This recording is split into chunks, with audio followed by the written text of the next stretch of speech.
Hello and welcome to my channel. I am Zodiac Bandit, and today we're going to be recapping the first episode of the Wildemount Wildlings. It was super fun. I very much enjoyed this, but let's get into the recap. We start with pudding and other sorts of treats at the Wildemount Advancement Feast. This is where campers, or many campers, will rank up here to the next level of class, and they're showing off their badges to each other that they've earned throughout the summer. They're waiting to hear a speech from Veth Bernardo, except the party themselves. They are miserable. Welcome to the Wildemount Camp for Adventuring Kids. They've been learning the skills that they're going to need to join an adventuring party for themselves one day. They can become sellswords, they can become adventurers, they can eventually save the world from darkness one day. They're being trained by Veth, her husband Yeza, and an expert staff to earn badges throughout the summer, except for the Olgas, the 14 campers that got nothing during the summer, which is why they're in the OLGA cabin. The OLGA cabin stands for the Oops, Let's Go Again cabin. They've been disgraced, they've been held back, they've been mocked, and shunned by their parents. They get no pudding and no treats. Veth finishes up her speech congratulating most of the campers, and says that for those who get to advance, we'll be able to celebrate on Don't Hike Trail. The campers cheer at this, as the trail is very mysterious to the campers, as they aren't allowed to hike it, hence the name Don't Hike Trail.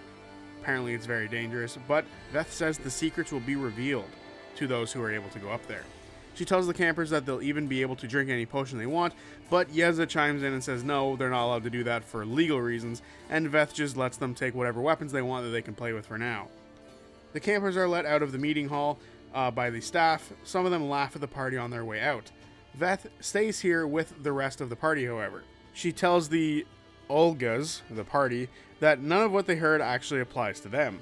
She looks at them judgmentally for not getting any badges. First, she looks at Kai, played by Alex Lee, who is a half wood elf rogue. First miss on my predictions.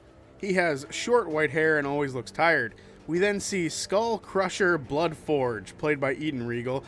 She's a barbarian, second miss, but she wants to go by Sky, as that was the Skull Crusher is just way too intense of a name for her. She's a halfling, and she's got very wild red hair. She wants to learn magic, and she's also very buff because she's a barbarian. Next, we meet Jessup Nimblethrope. I hope I said her last name right. Played by Libe. She's 5'11", which is massive for a teenager, and she is a sorcerer. Miss number 3. My predictions have been horrid. She is blue with blue hair that has white roots coming out of it from her anxiety. We don't learn the race of this character. Lastly is Padmud Podhop, played by Brennan Lee Mulligan. He is a bullywog wizard. Miss number 4. I am excellent at making predictions for classes.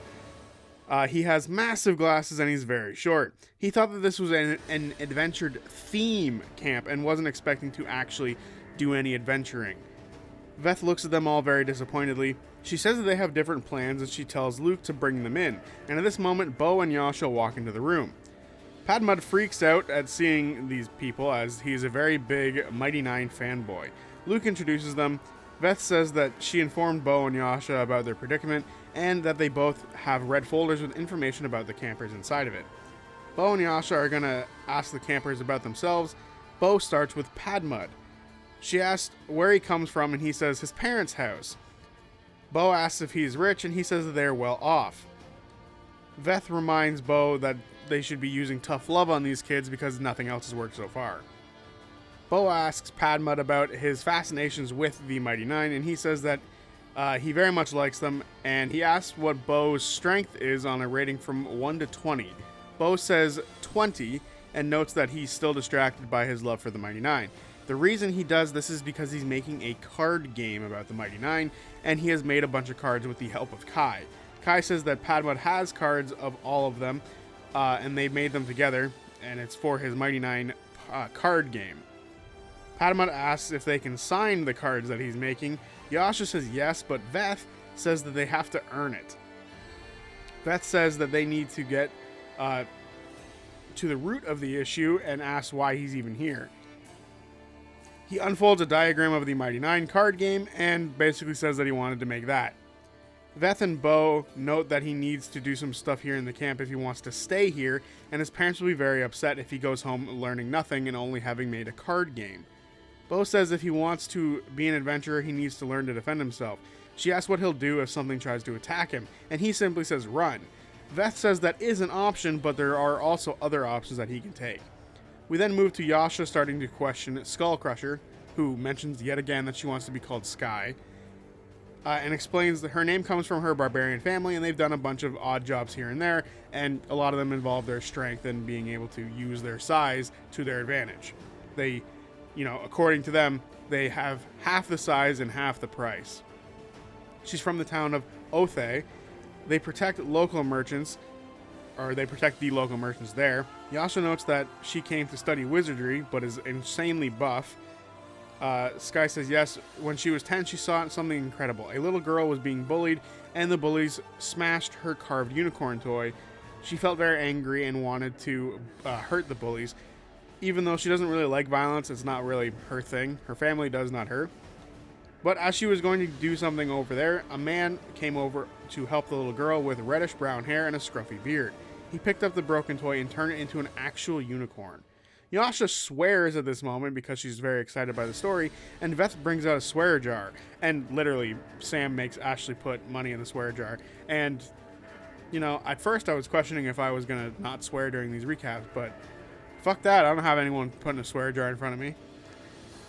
Sky continues her story and says that she watched the girl become friends with her unicorn and knew that that was going to be a friendship for life. Yasha says that she wants to learn magic but snapped her wand in half. And Sky says yes because she's way too strong. Yasha asks why she's fighting back against who she is, which is a barbarian.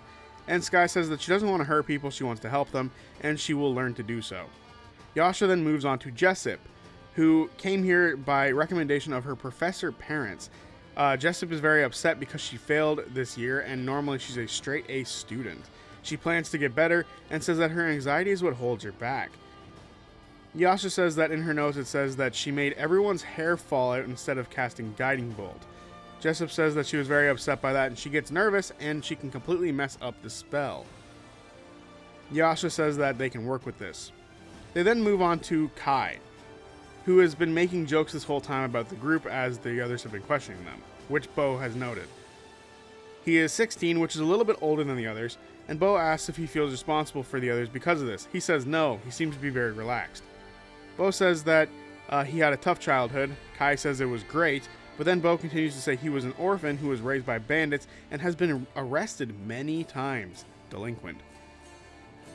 Bo says that she was very much like him in the past and she did petty crime. He asks what she did and she says mail fraud and extortion. This makes Sky very nervous because she wonders if Veth picked the right people to help them. Padmud asks if they've worked with kids before, and Yasha says no, but they're teens, so it's a little bit easier. Padmud says that he's a kid, and Bo says that he can grow out of that. Padmud says hopefully, otherwise it means he's died. For the record, the Mighty Nine have had dealings with kids in the past. It just didn't end well for poor Luke. Moving back to Kai, he says that Bo says he's here by court order, and that he failed his sleight of hand badge because he stole the wrong thing, not what he was supposed to steal. Veth says that they all failed, and the rules say that they must be forced to leave and be shunned from the camp. But she doesn't really like rules. The motto is wild out, not follow the rules. She wants to give them a chance to earn a single badge to rank up by the end of the day. She says that Yasha and Bo will lead them through some exercises today, and Veth asks if they want to stay on the camp permanently. The party say yes, they want to stay around like the rest of the people. Veth tells Luke to take them to the training ground, and Luke leads them outside of the meeting hall here. Bo, Veth, and Yasha hang back a little bit so they can talk. Bo and Yasha get to see the camp for the first time. It's run down. It gets wrecked every summer by the kids, and then, Veth and Yeza have to fix it up every year. The party pass Salmon Lake, which has the color of blood to it. It looks disgusting. It's why it's called Salmon Lake. They also see Don't Hike Trail. They see the themed cabins. There's all sorts, including the Bard cabin. They see the Gross, which the name of it is actually just the eatery there. They pass the medical tent and the Magic Meadow, which is a proving ground for many magic users here. There's also a string can network all around the camp, but it's normally broken, and it is right now. So there's no communications between each side of the camp because of it. Back in the meeting hall, Veth says that she wanted to intimidate the kids, and Bo and Yasha aren't sure if that'll work. They're confused by the messaging they're trying to teach these kids. Beth says that they need to learn the basics before they can break the rules because, that's the whole thing here. You need to learn a little bit before you can bend the rules to your advantage. Beth says these kids have nothing and they're losers. Padmod actually hears her say this. He says that he'll make it his status on his creature card. Loser, no friends, no hopes, no prospects, can't upgrade this card. Bo says that it'll be a long day and wonders if this is even enough time for them to rank up. Beth thinks the two of them can help them. The kids have promise, they just need to be pushed in the right way. Beth says that she's been rude and says that the two of them are actually here on vacation. Bo and Yasha say that it's actually a trial run for them in trying to have kids, or, seeing how they're like with kids.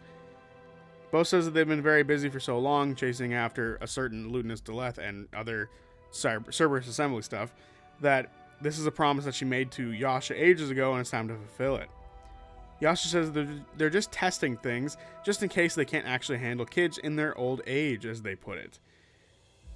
Bo says that they've done a ton of shit, but this seems to be the hardest thing in the world so far, and Veth agrees, kids are very hard, and she has a, teenager right now, she understands. But she says that it's a wonderful experience and they will learn a lot about themselves. Bo and Yasha are scared that they will mess up the kids. Kai tries to listen in and hears most of what's been said. The campers eventually reach the training ground. It's a combat center with a bunch of obstacle courses and dummies all around. Veth says that they will be tested in strength, dexterity, intelligence, and wisdom. Bo and Yasha will decide if they pass or fail, and asks if the party is ready. They get a mixed reaction. It's time for the first activity, or the first test. Veth says that they should just do their best. She asks Jessup how she's feeling, and Jessup says that she's very nervous. Bo says that they are at rock bottom, and it's a good place to be because they can only go up from here. Padmod says that they could actually just move laterally across the rock, but, Bo doesn't really listen to that. Bo picks up a transparent pine cone and says that the kids just have to knock it out of her hand however they can. It's time to roll initiative. Kai gets a 17, Jessup gets a 14, Sky gets a 9, and Padmod gets a 7. Sam actually brings out a map, and if he made this by himself, very well done. It's a very nice map. The turn order isn't so much turn order as it's more so who's going to be going one-on-one against Bo first.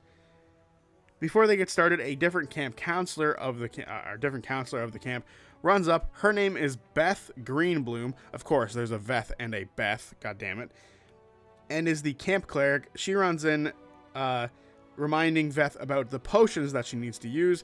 And Veth says right that she got potions from Caleb to weaken Yasha and Bo to not kill the kids. It'll only last one day. Bo and Yasha drink it, and now they become level 3. They were level 20. That's insane. I would be pissed. Luke gives the kids a pep talk saying that he believes in them and says that they can distract Bo with insults and they can distract Yasha with shiny things. They don't have to play fair. Kai is first up. He takes out a whip and picks up a rock and throws it into the air. He then cracks the whip, hitting the rock and launching it at the pinecone. He rolls a 16, which is very impressive that he was able to do, and Bo makes a dexterity save to avoid it. She rolls a 23, so she's able to avoid it with no problem. She wasn't even looking. Kai is flabbergasted by this. Bo is now up, and she just chooses to sit down on the bridge. She's taunting Kai here. Kai is up, and he runs up and flips up onto the bridge and tries to just pull the the pine cone from Bo's hands. Contested strength rolls. Kai rolls a natural 20 and takes it from her hand without any issue. Luke cheers for Kai as he successfully got the pinecone. Bo then picks up another transparent pinecone. It's now Jessup's turn. She casts Infestation, trying to knock the pinecone out of her hand with the birds that she uses or summons with this spell. She is at level 1 of her stress, which means she has to roll a d6 to see if the spell even works. She rolls a 6, and birds do actually knock the pinecone out of Bo's hand. The two of them then both dive for the pinecone. Athletics check from both of them. Bo rolls a 12 and Jessup rolls a 6. Jessup almost gets the pinecone in her hand, but suddenly it disappears and Bo is standing with it 30 feet away from her yet again. One more chance for Jessup. She casts Charm Person on Bo. Her stress level is still high, so she rolled a 1 on the d6, which means the spell goes awry. She has to roll a d100 for wild magic. She rolls a 62, and the spell doesn't come out the way it's supposed to. And for the next minute, she has to yell when she speaks. Poor Libe. She actually had to yell. This means Jessup has actually failed this test, and she could not steal the pine cone. Yasha then takes the pine cone from Bo. It's now her turn to be the defender of it. Sky is up. She'll go up against Yasha. Sky casts Minor Illusion. What is this class, by the way? She's a barbarian, but she's casted more spells than anything I've seen, I swear. She has to flip a coin to see if it'll even work, as she's a barbarian who's been studying magic, so she's still not very good at it. She flip heads, so the coin actually, the spell works. She makes a cute creature appear in front of Yasha. Yasha needs to make a wisdom save and rolls a 15, which beats the DC. Yasha sees through it. Sky then rushes Yasha. She puts gum on her hand to make it sticky and swings for the pine cone. Sky rolls a 22. Yasha can't get her hand out of the way fast enough, and Yasha sees the girl's rippling muscles as she flies through the air, taking the pine cone out of Yasha's hand suddenly. Everyone claps for Sky. Yasha thinks Sky is studying the wrong thing still, as clearly her strength is her biggest strength. Last up is Padmud. Veth says that they've had 1 fail and 2 successes, and that he can do this. He chooses to start off on the bridge. He asks Jessup for her pine cone that Kai gave to her because he felt bad for her. He takes it and then ritually casts Identifying the Pine Cone, taking 10 minutes. Luke says there is no time limit, so this is okay. He learns that it came from a very special tree with transparent leaves, but outside of that, it's nothing. Padmud thinks that this is a dead end, and then he ritual casts Find Familiar. Padmud asks what he should make his familiar, and Kai says that he doesn't know. He's actually just been drawing Padmud for, the last little bit. Padmud just makes it a frog with hair and teeth. Gross. He then ritually casts Unseen Servant. Another 10 minutes. He has now wasted 30 minutes. He tells the Unseen Servant if the pine cone flies into the air, he knows what to do. The frog's name, by the way, is Archibald. Get used to him. He's great. Padmud then walks up to Yasha and casts Gust of Wind. Yasha needs to make a strength save, and with no issue, she succeeds on this roll. That's her best stat, of course. He asks if she wants to arm wrestle for the pine cone. The two of them lock hands, and he fucking poisons her, because he can poison people through his skin. She now has disadvantage on her ability checks, but she was raging, so she just has a straight roll. Padmud gets advantage from the help action from his Find Familiar, and he tells the Unseen Servant to go for the pine cone once it's available. There's a roll-off between Padmud and Yasha for the arm wrestle, and Padmud actually wins because he has a 21 in strength. What is this wizard? And the Unseen Servant suddenly grabs the pine cone out from Yasha's hand. She tries to break free of the arm wrestle, and she does without much issue, and goes for the pine cone. Acrobatics check at disadvantage, but the Unseen Servant is able to avoid her without any issues, as she did not roll high enough. Padmud wins, and he says that he's unstoppable if you give enough time for a wizard to prepare. Which is, the Batman argument, I guess. Bo says that she's proud of him. Kai drew a picture of Padmud and Archibald. Luke consoles Jessup and asks what got into the others that, they didn't have in them all summer. The party aren't quite sure. Jessup is sorry that she did so badly. Bo says that it's okay. They'll work on some things.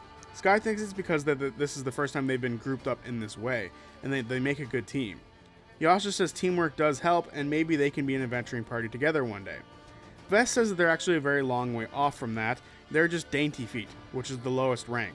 They have many more ranks to go up before they can be adventurers. The ranks are dainty feet, 3 below, greenhorn, just shies, and wildling, which is from bottom to top. They have a long way to go before they're wildlings, so it's time for the next test. Yasha is the one who came up with the next test, and Bo hands out juice boxes for everybody because they might need a little snack. Bo wants to take some time.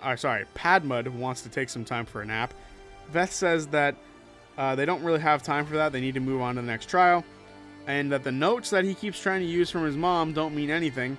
Kai apologizes for the forgeries for those notes because it hasn't helped Padmud yet. Yasha says that the next test is going to be a game of strength. It's a tug of war, but she's not sure why it's called that, as war is a brutal thing, and if someone were to lose where she came from, they'd be stoned to death. So this is going to be the pull of peace. It'll be the campers versus Bo and Yasha. They all get on the bridge. Luke says that the rules are the same as the last one. They can do whatever they need to distract Bo and Yasha. And if they do, they might get an advantage, but if they do something poorly, it'll be a disadvantage against them. Padma still has Archibald out. He goes to Jessup and asks if she's thought of feeling other things than anxiety during these trials, or during anything just in general. Jessup says that she'll try that this time. Padma wishes that she got the pine cone, and Jessup says that what he did was really cool. Padma says that he doesn't see why they'd rush, so taking his time in ritual casting just makes more sense. Kai tries to give Archibald a knife, but Bo actually sees it and doesn't think that that's a great idea. Bo is going to take the dagger, and if the campers win the tug of war, he'll get the dagger back. Before Bo can, Archibald carves into a tree P hearts A for Padma hearts Archibald. Padma says it's a little too soon for that, and Archibald loses the dagger to Bo. Padma picks him up, places him on his shoulder, and kisses him on the head. Luke says that this time there's going to be a time limit for this test, so they can't just infinitely ritual cast shit. Both teams grab onto the rope. Whichever team pulls 10 feet in their direction wins. Roll initiative. Yasha 21, Padma to 15, Bo a 12, Sky a 12, Kai a 9, and Jessup a 3. Bo and Yasha go first. Yasha rages and pulls, and she rolls with a 22. Bo then tries to whip the rope at the kids, hitting them, and she uses Flurry of Blows to do it 3 times. She misses all 3 attacks, however, because she rolled like dog shit. She's used to being level 20, not level 3. Padma is up. He pulls with the aid of Archibald with the help action and gets a 21 on his pull. Then Sky casts a spell. She casts Grease on the rope and tries to put it on Yasha and Bo's side. She flips a coin and the spell actually goes wrong, and it lands on the camper's side. Great. She flipped a tails, so it didn't go well for the coin flip. Kai is up. He uses a disguise kit to put on a fake mustache and a wig, and he puts a mustache on his chin, which is normally a beard, but it looks like a mustache. He then tries to walk behind Bo and Yasha without being seen, and he uses his whip to try to like Indiana Jones himself behind them. He rolls an acrobatics check, and he rolls an 18, which wasn't high enough. Everyone sees him, and he doesn't go very far either, and he just ends up swinging back and forth until he stops in the middle of the bridge. Jessup is up. She casts Mage Hand, and she tries to tickle Yasha with it. She's calmed down thanks to Padma and his little pep talk, so the spell works fine, no roll. She rolls an insight check to see where Yasha might be ticklish. She rolls a 2 and she goes for Yasha's tummy, which is pure ab, so it doesn't work as Yasha flexes, and the hand feels a 9-pack, not an 8-pack, which is insane. Yasha and Bo successfully pull the rope 5 feet towards their side. Yasha is up and she pulls again for another 21 on her strength check. Bo waits for the kids to go a little bit before she does anything. Padma is up and he casts a spell for the first time non-ritually. He casts Floating Disc, which is immobile unless he commands it to do something. Padma tries to tie the rope to the floating disc, and he has to think back to his nodding class, which, he didn't really pay attention to because he was making his card game. He knows nothing about ropes, but has to make a rope check anyway. He is going to make a double fisherman's knot, and with a history check, he rolls a 16 and makes the knot without any issue, recalling he did learn a few things in that class. Bo is up. She then walks across the rope and jumps on the 3 campers' heads who are still on the bridge. Intimidation check, 16. Wisdom checks from the party. Sky rolls a 5, Jessup rolls a 10, and Padma rolls a 7. These kids just had a person that they've heard myth and legends about walk on their heads, and now they're very intimidated. Bo then looks down at Kai, very confused. Kai doesn't say anything back to him, or back to her. Padma, frustrated with what just happened, says that he forfeits, but the other campers try to talk him out of that. Sky is up and she hugs Padma to inspire him, but she ends up getting poisoned for her efforts. Padma yells that he hurts everyone around him. It's now Kai's turn. He drops to the ground 6 inches and he begins to yell for help and tries to deceive Bo and Yasha. They insight check and they both roll 1s. They both feel maternal instincts kick in for the first time ever, and they both yell, "My boy," at the same time, and they drop the rope and run down to help him. Jessup is up and she tries to pull the rope. With a strength roll of 9, since no one else is on the other side to fight it, she pulls it to their side. The hard part is actually the confusion that's going on all around them. She manages to pull the rope to the complete other side, and the campers win. Luke yells that they win, and Bo and Yasha are freaking out still. Kai stands up and says that it works every time. Bo knocks him over again for scaring them. Sky thinks that she made a mistake and should have actually done their chant that her and Jessup have together. It helps them keep their focus. They were in a race and they were really behind, and they were both really upset until they saw the Zorbo. I don't know what the fuck that is, by the way. They laughed and made a chant because of it. Zorbo one, Zorbo all. Let's all do the Zorbo call. And they snort at the end. I'm not snorting. I'm sorry. I'm just not doing it. It calmed them both down while they were in this race, and she says that she should have done that to cheer up Padmud. But he's still a bit upset for hurting his friends. Archibald asks what he's feeling right now, and Padmud says that he's feeling upset. He initially thought he saw someone he didn't know before get hurt, but then he realized it was Kai, and he was upset again for different reasons. He tells the others that Veth actually called them losers and thinks that she's right, at least about him anyway. Jessup says that she feels that way, but he did a lot of cool things, like casting spells for 30 minutes, and Sky says that he's actually inspired her. Kai, face down in the dirt, says that they won 2 of their tests and thinks that they're all good. Padmud says if they won, they can celebrate with lunch. Veth left before this trial started to help out the other campers.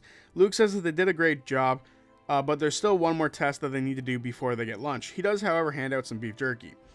Or pocket bacon. Bo and Yasha note the group have started to believe in themselves. Yasha felt inspired and thinks that they'll be good moms in the future, like when Bo handed out juice boxes. Bo thinks that their message is that if they insult someone, they will eventually rise to the occasion. Yasha isn't sure that's the right wording, but thinks that the concept is alright, and that they should just adopt these kids. Bo says that not all of them are actually orphans, only Kai is.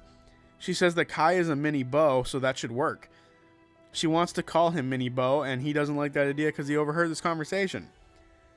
Bo says nothing happened to them today that will be the worst thing to ever happen to them in their lives. It might be the worst thing that's ever happened today, but they pushed through it anyway. Luke says that there's one more test before they can get their badges, a game of hide and seek, and Yasha will be the one to hide, as Bo hiding would be impossible.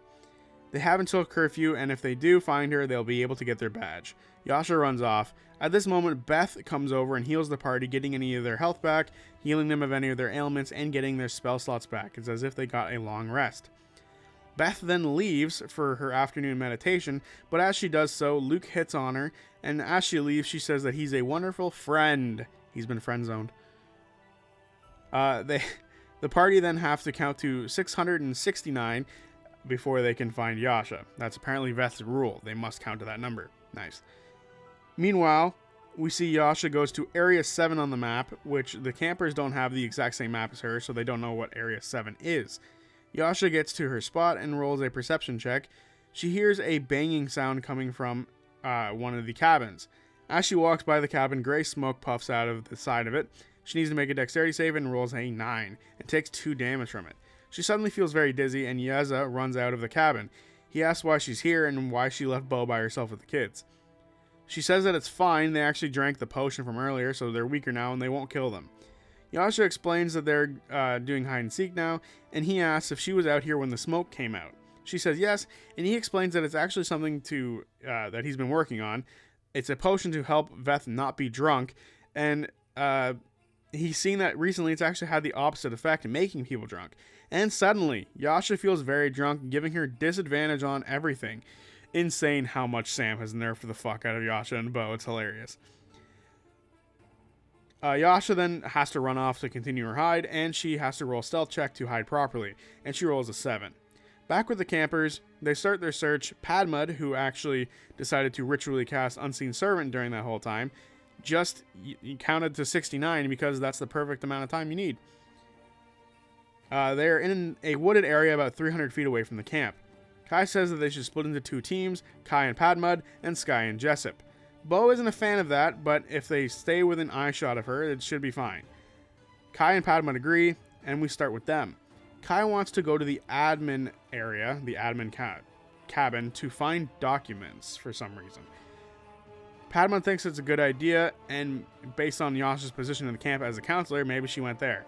They make their way there, and with a perception check as they go, Kai with a 15, Padma with a 16, they see Phyllis, the lunch lady, walking around the bar tent with a bucket of slop, but that's about it. Bo runs to the top of the curfew tower, and it's here where she meets a polar bear-sized blue furry creature with glowing eyes and floppy ears.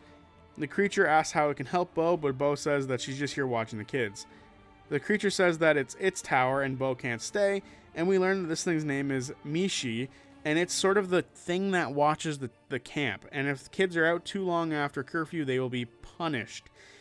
Creepy little fucking creature. Bo, however, does give Mishi 50 silver, and she's allowed to stay on the tower to watch the kids. Mishi just loves watching, so she's gonna watch. Meanwhile, back with Sky and Jessup, Sky thinks that the camp store would be a good place because Yasha has good style. Jessup actually has a spell or a fly scroll so that they can use that and fly around the place, and Jessup can carry Sky and they can look around. Sky likes this idea, and she casts the spell and the two of them fly into the air. Sky is on Jessup's shoulder. Jessup, rolls a perception check and rolls a 13. She sees a pair of black leather legs hiding near a supply camp right around some barrels. They then fly over there, back with Kai and Padma. They see Bo, and they see the girls flying around. Padma is actually very impressed.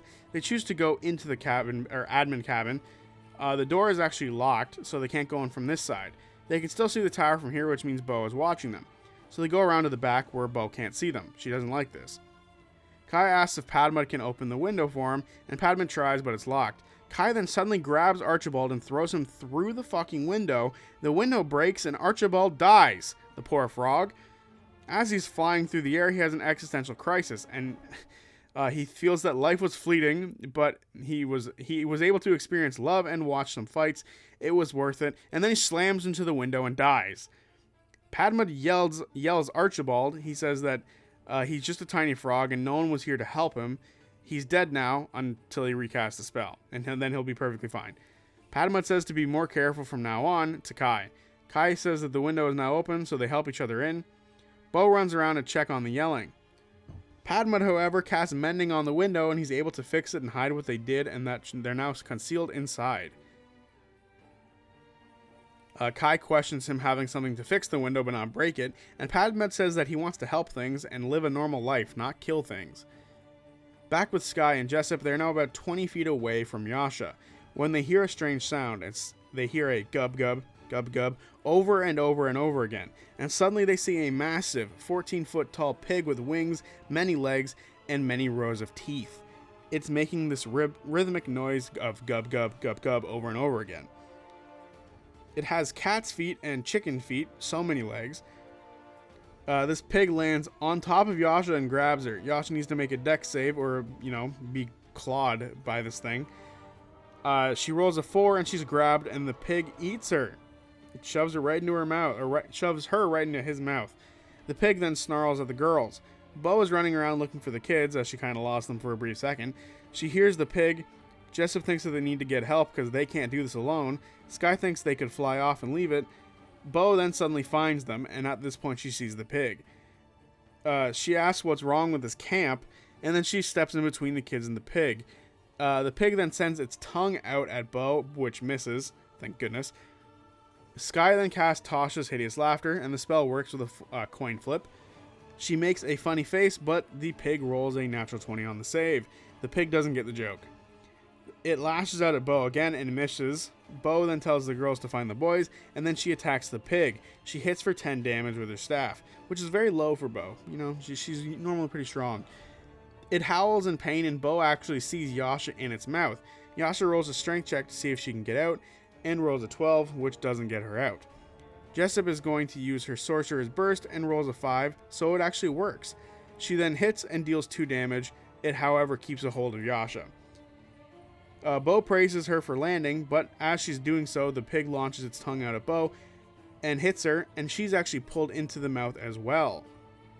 The girls then run off to try to find the boys. They're yelling for them. The boys don't hear anything as the girls are inside as the boys are inside the admin cabin. Kai wants to find information and documents here to help Padma make his cards. Liar. Padma is confused as to what the objective is, as he thought they were looking for Yasha. Kai thinks the girls have that unlocked so they can do whatever they need to. Padma says that he can look for Yasha in here and look for documents on the side for his card game. But notes that Jessup has had many panic attacks today, so maybe they should really be helping look for Yasha. Padma, however, does find some files on the campers, receipts, tuitions, class plans, all sorts of stuff, and he starts to look for his file and Kai's file. Back with the girls, Gub Gub the pig belches out a smoke, hitting both girls. They both need to make con saves. They both fail. It goes all around them, and they both suddenly feel very depressed. What the fuck? Sky feels homesick, and Jessup doesn't see the point in doing any of this anymore. They're both stuck in the place for 1 minute, and Gub Gub tries to fly away, but can't because of the extra weight he picked up from Yasha and Bo. He then runs off deeper into the campgrounds, leaving smoke covering its escape behind it. Inside of the pig, Bo asks if Yasha is drunk, and she explains what happened with the black smoke, and that they feel bad because they're so weak and lost to this pig, because they should not have. They question that they're not trying to get out, but they feel very depressed in this moment. Kai and Padma actually found their files, but what it says inside is not very good. And this is actually where the session ends, as we will pick up next time with whatever the files say. Can these kids save their new camp counselors? Will they get kicked out of the camp, or will they wild out? We will see next Thursday. So there you have it, the first episode of the Wildemount Wildlings, and this was awesome. First of all, I'm going to just preface this and say that this is not going to be for everyone. If you're a rules lawyer, you're going to fucking hate this. You're not going to enjoy it unless you realize that this is based on a kid's game, right? This is a modified D&D thing that Sam runs at home with his kids and his kids' friends. So it's a kid's game, right? We have to remember that when we're sort of listening and talking about this one, because it's not meant to be hardcore D&D. It is supposed to be fun, kids, stuff like that. And I enjoyed the ever-loving hell out of all of it so far. I like that I'm learning a lot of how to like run a kids game for kids through it, which is also great because I have a bunch of kids in my family who I would love to introduce D&D to. So this would be the best way to do it. So I think it's really cool. Also, it seems that, there was at the beginning of the episode, why do I keep saying that? Sam actually got the help of that game that he plays at home. He got the help of the kids at that table to like make the monster at the end of this, the whole pig thing, which is hilarious. So it's very cool that the kids are inspiring this game, and then they're actually helping build the game, which I think is really cool. So then in addition to all that, I just want to talk about the characters for a brief second. First and foremost, obviously Bo, Yasha, Veth, and Luke, awesome characters. We don't need to talk about them too much. I do enjoy that they've been nerfed so much, like Yasha and Bo have been nerfed so heavily for this to not be like a broken thing where it's very easy for them. That was a concern I had. So overall, that was a brilliant move. So I do want to talk about the 4 teenage kids for a second. And I don't know what it is, but I've instantly grown attached to them. I think it's just like, you know, the fact that I can so easily relate, as only 7 years ago, goddamn, I was a teenager, right? I'm 26 now, so I would have been 19 7 years ago. So it hasn't been too far away for me to have been a teenager and to understand a lot of the struggles that a lot of these kids would be having. So I very much relate to these kids in a funny way, because I remember being those kids, right? Being, you know, awkward and anxious. Oh, anxiety is the worst feeling in the world. But, you know, I just relate to these kids so much, and sort of rebelling against what you know, other people in your family are and stuff like that. Like, I like these characters. Being a delinquent, the amount of shit that you do as a teenager, right? Luckily I never got arrested. I was close, but you know, luckily it never happened. So I don't know being that much of a delinquent, but I just relate to all of these characters in some weird way, having some sort of hyperfixation on making a card game, or, you know, being very anxious, or not being what everyone else thinks that you should be, or doing bad shit like Kai. So for me, I very much instantly related to these characters because I remember being in a lot of their footsteps. So I very much like these characters. Overall, enjoyed the shit out of this, and I can't wait for next Thursday. So, is it Thursday yet? And I will see you guys on Tuesday for whatever video I make next. Peace.